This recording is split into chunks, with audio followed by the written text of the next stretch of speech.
And that's why entrepreneurship is not for the weak of heart. And when you collaborate, like we have, those days where I'm like, I don't understand.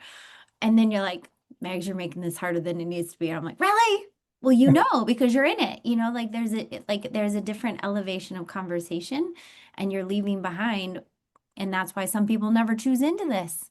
They're okay to be where they are and their comfort zone is their comfort zone and they may or may not ever step out.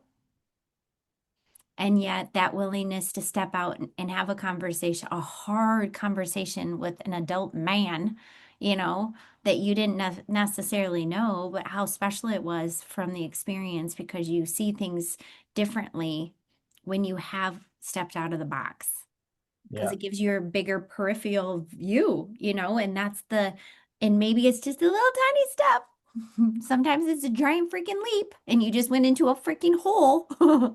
But Right. it's a different perspective altogether, and it's how long you stay there. And I think you and I have talked a lot about shortening windows, right? And I think the one thing, I guess whoever's listening, if they're business owners or not, I think one of the things that I've worked on internally myself is I realized that I would get into these ruts, these mental ruts, and they would last months at a time, right? And what I realized, what I started doing was writing down how I was feeling, even if it was just like a sentence.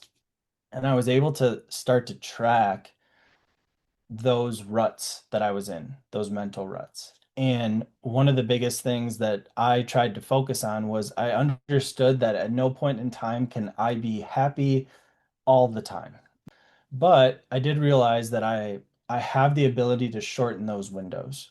And I'm not saying don't acknowledge your feelings or don't acknowledge how you are feeling, because sometimes you have to honor those feelings. But what my goal really has been over the last year is how do I shorten those windows? Because a lot of times when you are building a business, you're going to get in those ruts, right? And so the goal is to really identify those and then figure out how do I shorten the window so that it doesn't affect everything else in my life for the next month, right?